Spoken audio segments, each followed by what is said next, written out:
Hi, I'm Jeff. Welcome back.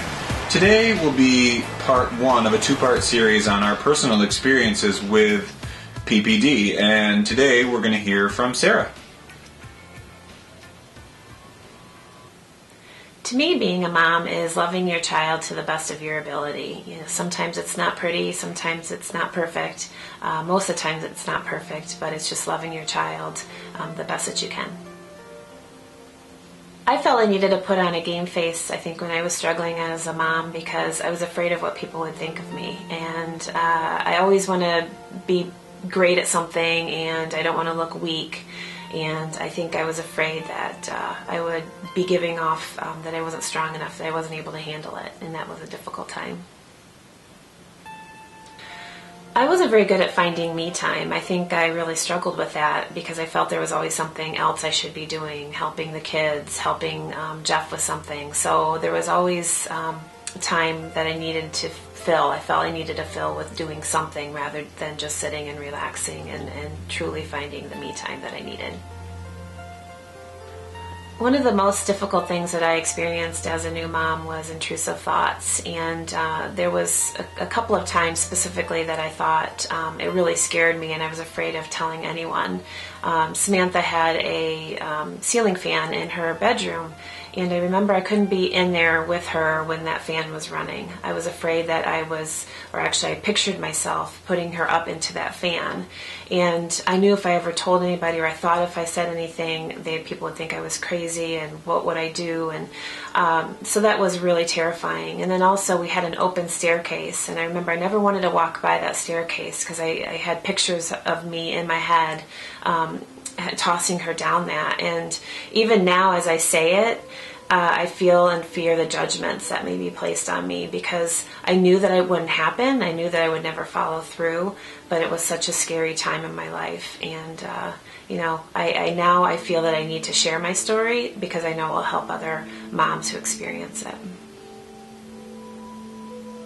Finding balance when you're juggling a lot of things in your life, from a career, your family, your relationship with your husband, that's never easy. It's actually extremely difficult, and even to this day I really am not very good at it. So at that time I don't think I ever found balance. I think it was just a matter of survival every day, and what was going to get me through that day was a success. When I finished a day and I could look back and I said, oh, I cleaned the bathroom and I finished that, or the kids were taken care of, and or I got a dinner on the table. Those were the successes that I had, but I wasn't very good at balancing all of that.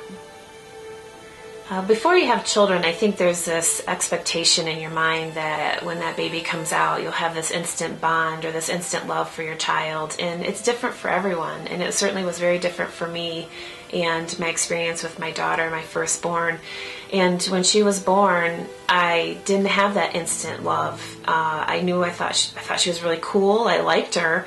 But that really scared me. I thought right away, within seconds of having her, I felt that I was failing as a mother because I didn't feel that instant love that everyone spoke of.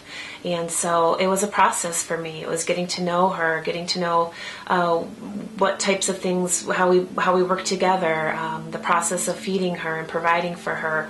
All that came to how I became or was able to bond with her and to love her as much as I do. And it was an experience. I mean, it was absolutely a process for me. And I think it's different for everyone, and I think everyone needs to remember that.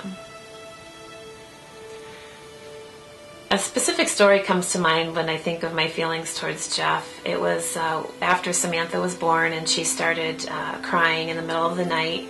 And I remember Jeff would not respond to her cries, especially at night. He seemed to sleep harder than he ever did before. And she started crying, and I remember I was so exhausted, and I just felt I just did not want to get up at that moment, and I was just wanting him to get up. And I remember making a fist and wanting to punch him. I actually made a fist and reached over his face, and I felt like I was going to punch him. And that was really a weird feeling because, of course, I love Jeff, and I always did throughout that experience because we were both experiencing it very differently. And now looking back on it, it was a very different journey for both of us. Well, thank you so much for taking the time to listen to my story. And I really hope it helps you or somebody that you know. And feel free to contact me if you have any questions or if you want to learn more. Thanks so much for being here. Take Bye. care. We'll see you next week.